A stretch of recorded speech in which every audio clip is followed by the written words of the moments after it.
Let me tell you this in a way that stays grounded. Almost like we're examining a system together rather than dramatizing it. Because what I'm about to describe is not fiction. It's something that is happening in your brain continuously, whether you notice it or not. At any given moment, your brain is not just receiving information. It is actively organizing it, compressing it, and turning it into a coherent internal model. And the simplest way it does that is by constructing a narrative, a kind of running explanation that links past experiences with present interpretation. So instead of dealing with isolated events, you experience a continuous sense of, this is who I am, and that continuity feels natural to you, almost inevitable, even though it is built from repeated interpretation rather than objective structure. Now here's the key point I want you to focus on, and I mean really focus on it, because this is where most people misunderstand what's happening. The brain does not store identity as a fixed entity. It stores patterns, and those patterns are reinforced through repetition, meaning every time you recall a memory and interpret it in a certain way, you are not just remembering, you are slightly rewriting and strengthening a particular version of that memory. And over time, this process creates a stable narrative that feels like a fact, even though it is actually the result of many small, repeated updates.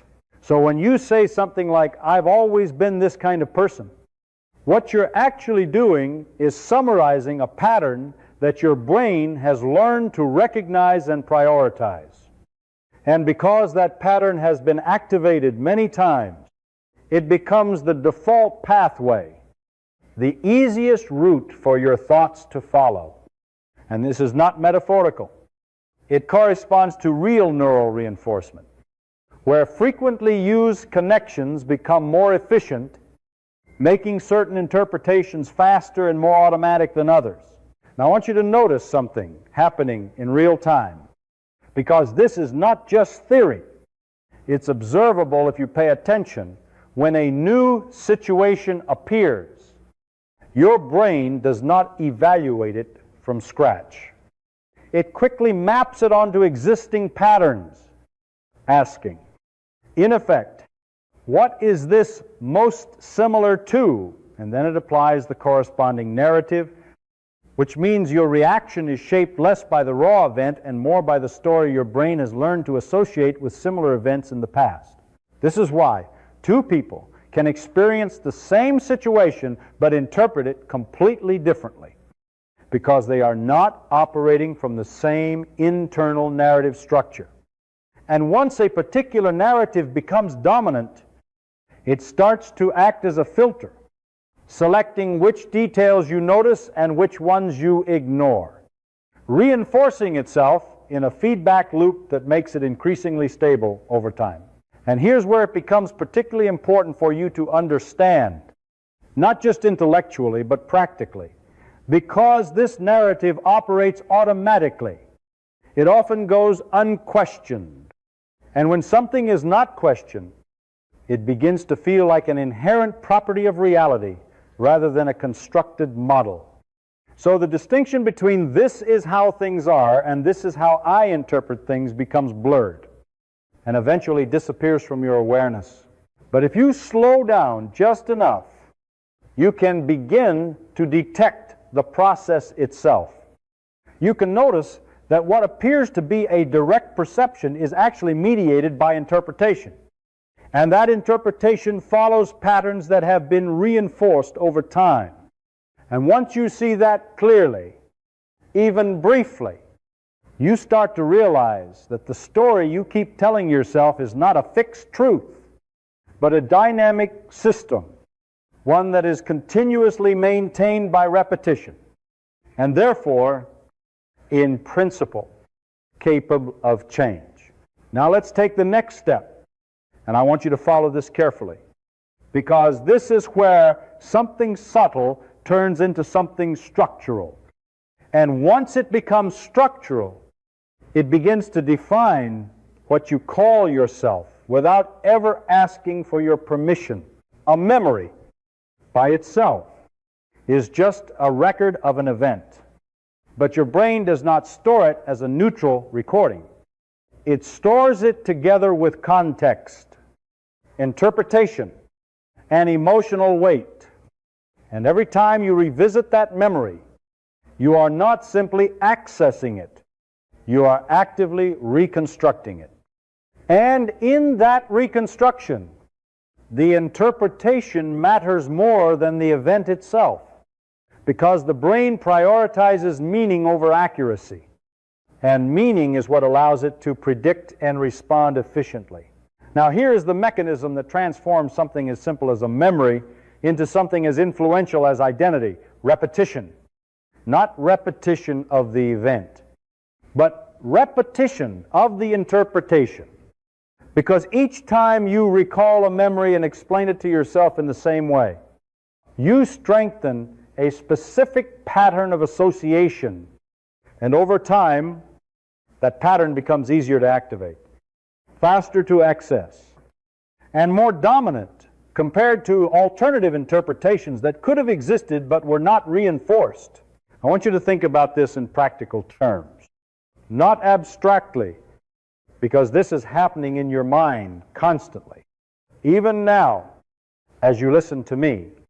Because when you remember something like a past failure, the critical factor is not the failure itself, but the explanation that follows it. Whether it is this happened because I lack ability, or this happened because of specific conditions that could change. And if one explanation is repeated more often, it gradually becomes the default lens through which similar situations are interpreted in the future. And once a pattern becomes the default, it begins to generalize, extending beyond the original memory into a broader conclusion about who you are. So instead of that event didn't go well, it becomes I am the kind of person for whom things don't go well. And that shift is extremely important because it converts a specific experience into a global identity claim. And identity, unlike memory, is something your brain tries to keep consistent over time. This is where reinforcement accelerates.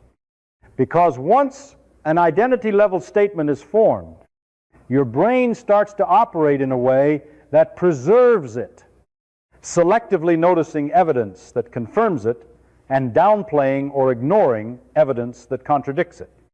Not because it is trying to mislead you, but because consistency reduces cognitive load.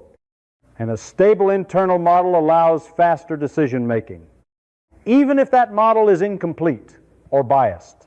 So what you end up with is a feedback loop where repeated interpretations strengthen certain neural pathways.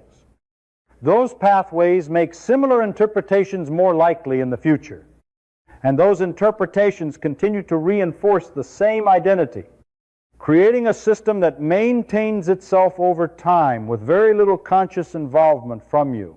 Now I want you to pause and examine something directly, because this is where the concept becomes observable rather than theoretical.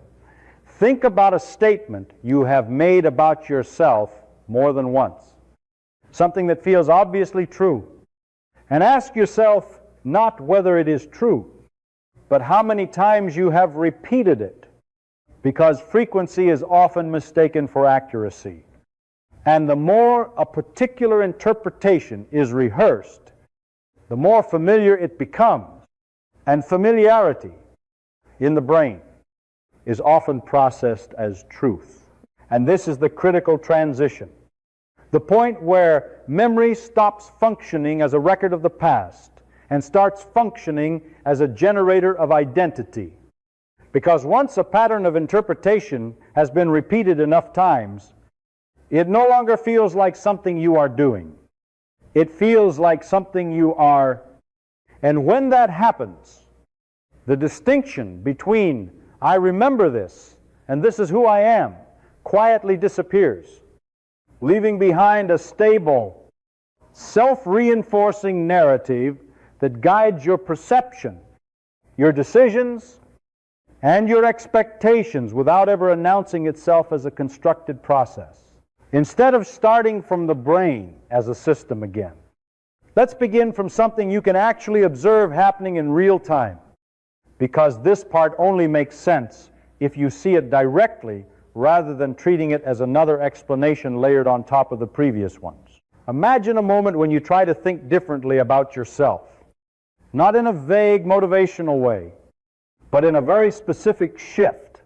For example, you consider the possibility that you might be more capable than your usual assumption allows. And almost immediately, something subtle happens. Not a clear rejection, not a loud argument, but a quiet correction. A thought that adjusts the idea just enough to bring it back into alignment with what feels familiar. And if you don't pay attention, you won't even notice that adjustment took place. That quiet correction is not random. It is the expression of a system that has learned to maintain consistency. And consistency here does not mean truth. It means alignment with an existing pattern that has been reinforced over time.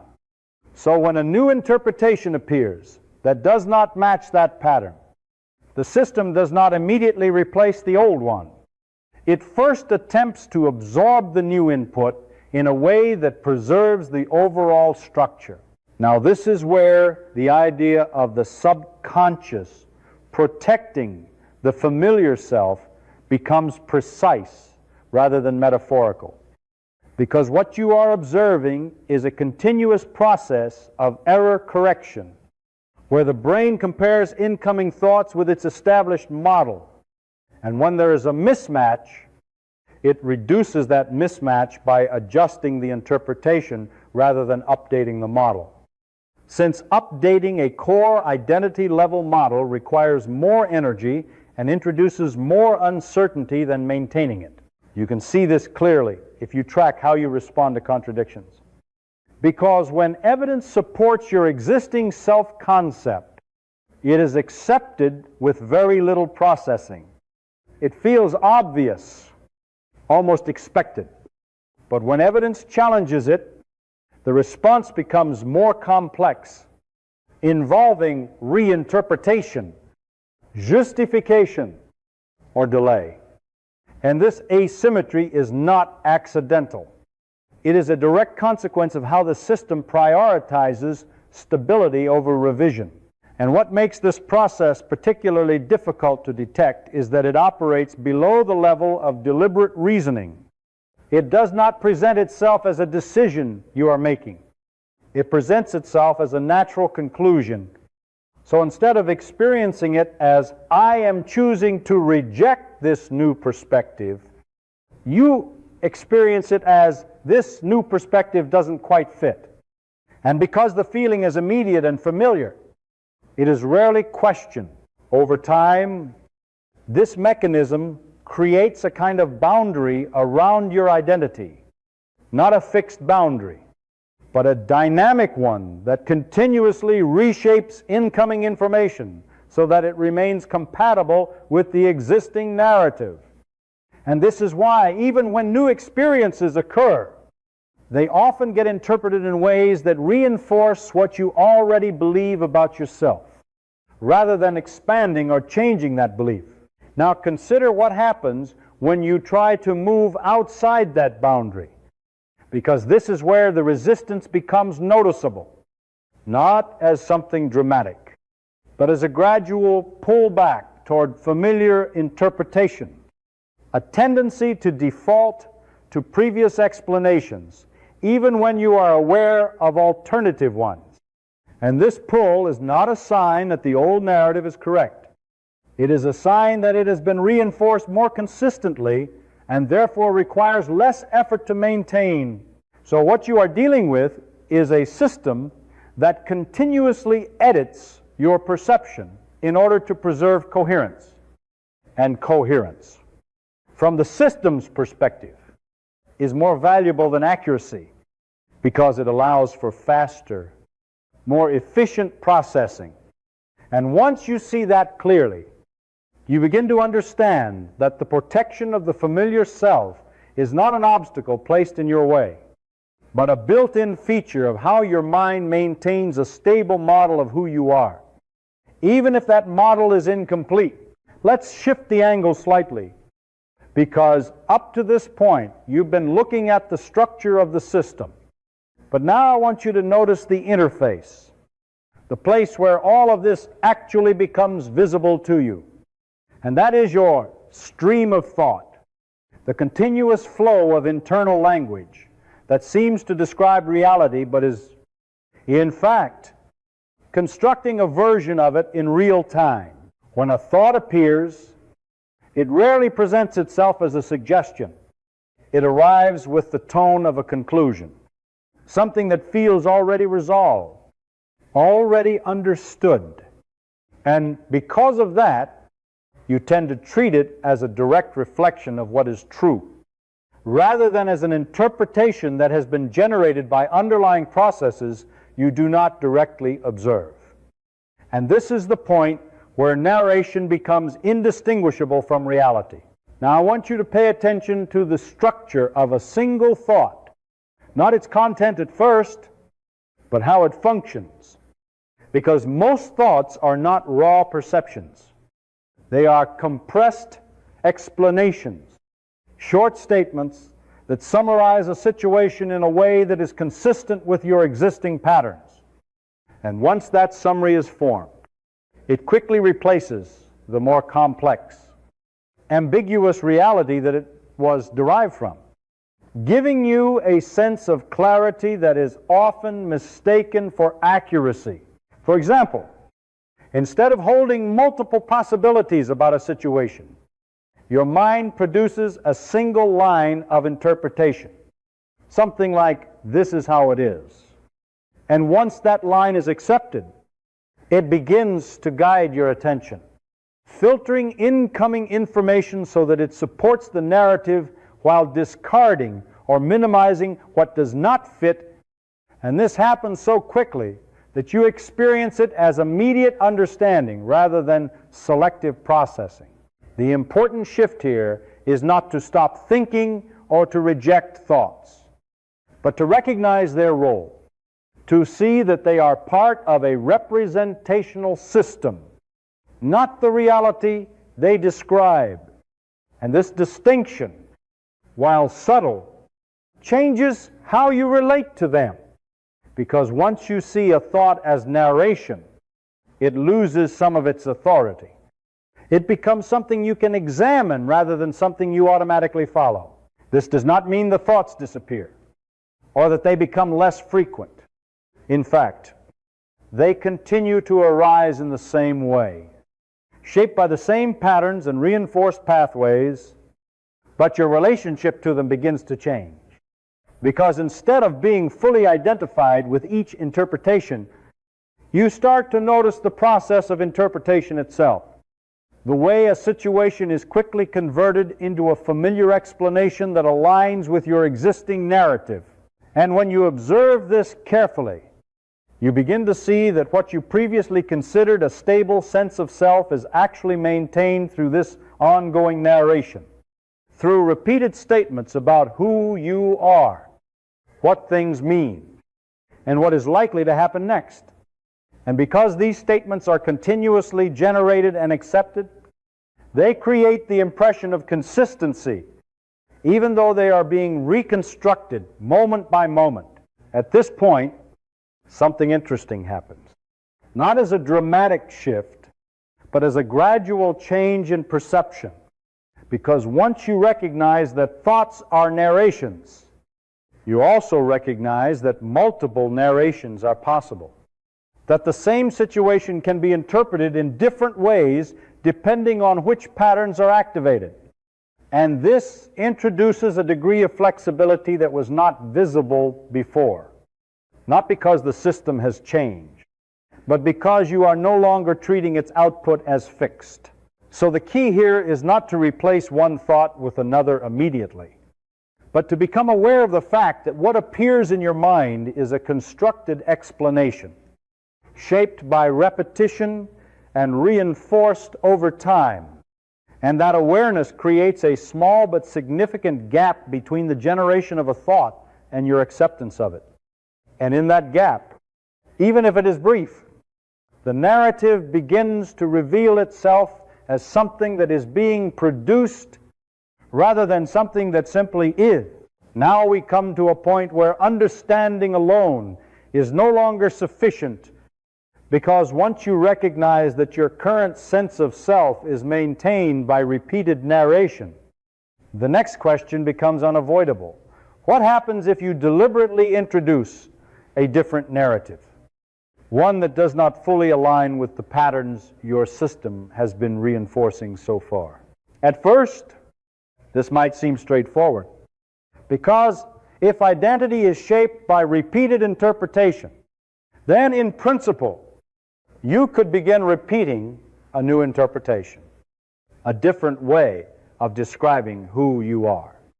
But the moment you attempt this in a concrete way, you encounter something that was less visible before, a form of internal resistance that does not announce itself clearly, but manifests as doubt, hesitation, or a sense that the new statement does not quite fit.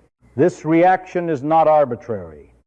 It is a direct consequence of the mechanisms we have already examined, because the existing self-concept has been reinforced through many cycles of repetition, making it the most efficient and stable model available to your brain. And when you introduce a new self-description, especially one that contradicts the established pattern, it is processed as inconsistent input, something that does not match the current predictive structure, and therefore requires additional effort to integrate. You can observe this process in real time if you pay close attention, because when you generate a new statement about yourself, something like, "I am capable of handling this," the immediate response is often not acceptance, but evaluation. Your mind begins to search for evidence, comparing the new statement with stored patterns. And if the existing narrative contains many instances that contradict it, the system produces counter-arguments, subtle corrections that pull the interpretation back toward what is familiar. And this is where many attempts at change fail, not because the new narrative is invalid, but because the evaluation process is dominated by patterns that were formed under the old narrative. So the new idea is being measured using criteria that were never designed to support it, creating a loop where the unfamiliar is continuously judged by the standards of the familiar, and therefore repeatedly rejected or weakened. What is important to understand here is that this resistance is not a sign that the new self-concept is incorrect. It is a sign that it has not yet been reinforced enough to become efficient. Because from the system's perspective, efficiency is built through repetition. And anything that has not been repeated sufficiently will feel unstable, requiring more cognitive effort to maintain, and therefore less likely to persist without deliberate attention. So when you introduce a new self-concept, you are not simply replacing one idea with another. You are initiating a process of competition between patterns, where the existing narrative has the advantage of familiarity and reinforcement, while the new narrative begins as a weaker signal that must be repeated and stabilized over time before it can function as a default.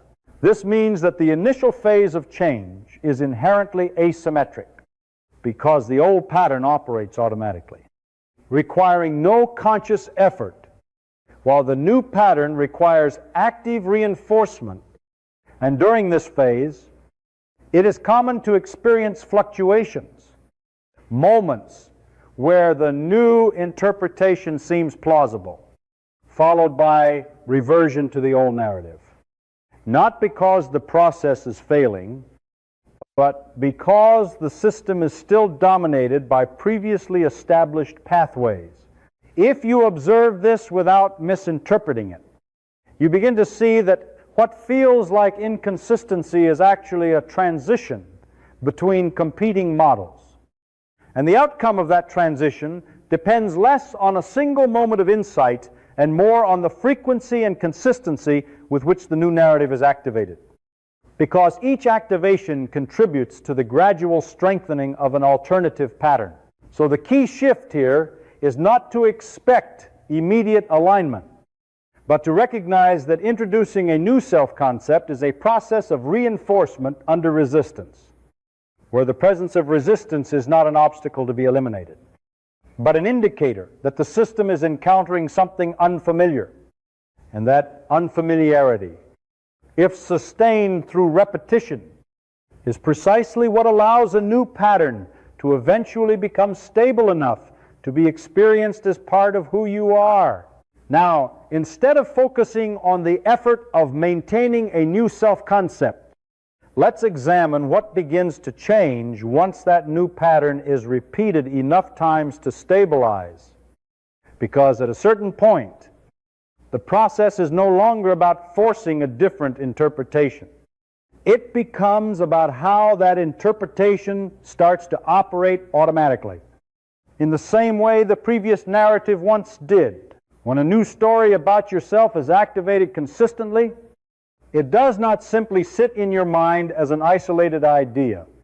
It begins to integrate into the predictive structure of your brain, meaning it starts to influence how incoming information is processed. And this is where the shift becomes noticeable, not as a sudden transformation, but as a gradual change in what you perceive, what you attend to, and how you evaluate situations in real time. At first, the difference is subtle, because the external world has not changed, but your selection of information has. Since perception is not a passive recording of reality, it is an active filtering process. And once a new narrative becomes sufficiently reinforced, it alters the criteria used in that filtering, allowing certain details to become more prominent while others fade into the background. And this alone can significantly change your experience of the same environment. For example, situations that previously triggered hesitation may begin to be interpreted as manageable challenges, not because the situations themselves are objectively different, but because the underlying narrative now categorizes them differently, and that categorization influences your immediate response, reducing the delay between perception and action, which in turn creates new experiences that were less likely to occur under the previous model. And this is where the interaction between perception and behavior becomes important. Because once your responses change, even slightly, the outcomes you generate begin to shift as well. And those outcomes provide new data that is fed back into the system, reinforcing the updated narrative. So, what started as a repeated internal statement gradually becomes supported by external evidence, not through direct control of reality, but through changes in how you engage with it. This feedback loop is essential because it moves the new story from being a constructed interpretation to being an increasingly self-consistent model, where perception, axiom, and outcome begin to align. And as this alignment strengthens, the need for deliberate reinforcement decreases, since the system can now maintain the pattern automatically, using the same mechanisms that previously sustained the older narrative. What matters here is not the idea of changing reality directly, but understanding that the way you interpret and respond to it is mediated by internal patterns that can be updated. And once those patterns shift, the range of responses available to you also shifts, leading to different interactions and, over time, different results emerging from the same underlying environment. Now, instead of introducing anything fundamentally new, let's bring the entire process together. Because what you have been examining so far, memory, repetition, resistance, narration, and perceptual filtering are not separate mechanisms. They are components of a single system. And that system is continuously constructing and maintaining what you experience as identity. If you look at it from this perspective, identity is not something you possess in a fixed form. It is something that is actively produced through ongoing processes. And two of the most influential processes in that production are awareness and repetition. Not as abstract ideas, but as functional operations that determine which patterns are reinforced and which ones are allowed to weaken over time. Awareness, in this context, does not mean simply knowing that thoughts exist. It means detecting the moment a particular interpretation is formed and recognizing it as one possible narration among others. Because without that recognition, the system defaults to automatic reinforcement, strengthening whatever pattern happens to be activated, regardless of whether it is useful or limiting. And this is why unexamined repetition tends to preserve existing identity rather than alter it. Once awareness is present, even intermittently, it changes how repetition functions. Because instead of reinforcing patterns blindly, you begin to have some influence over which interpretations are repeated and which ones are not. And this does not require constant control or effort, but it does require consistency. Since patterns are not replaced through a single instance of insight, they are updated through repeated activation over time. This leads to a more precise understanding of what it means to rewrite identity, because it is not a matter of declaring a new version of yourself and expecting it to take effect immediately. It is a gradual reconfiguration of the system where new patterns are introduced, activated, and stabilized, while older patterns are activated less frequently and therefore lose their dominance. And throughout this process, both sets of patterns may coexist, creating a transitional phase where different interpretations compete for expression. During that phase, it is common for the system to revert to previously established patterns, especially under conditions of stress or cognitive load, because those patterns are still more efficient. And this reversion can be misinterpreted as failure if you assume that change should be linear or permanent from the beginning. But in reality, it reflects the current balance of reinforcement within the system rather than the absence of change. What becomes important, then, is not the elimination of all inconsistency, but the gradual shift in which patterns are most frequently activated, because frequency determines accessibility, and accessibility determines which interpretations are most likely to guide perception and behavior in real time. And as this distribution changes, the overall structure of identity begins to reorganize accordingly. At this point, the role of awareness becomes more subtle because it is no longer required at every step, but remains important in detecting when older patterns are reactivated and preventing them from being automatically reinforced again, allowing them to weaken through reduced use, while the newer patterns continue to stabilize through repeated activation.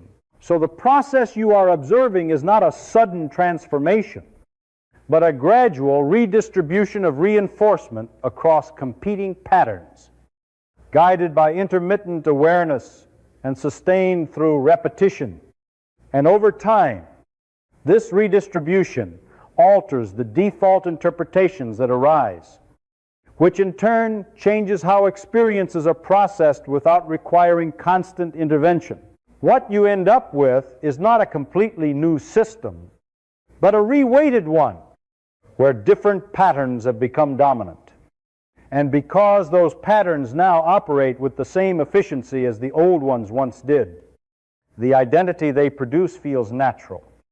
Not because it was always there, but because it has been constructed, reinforced, and integrated into the ongoing processes that generate your sense of self.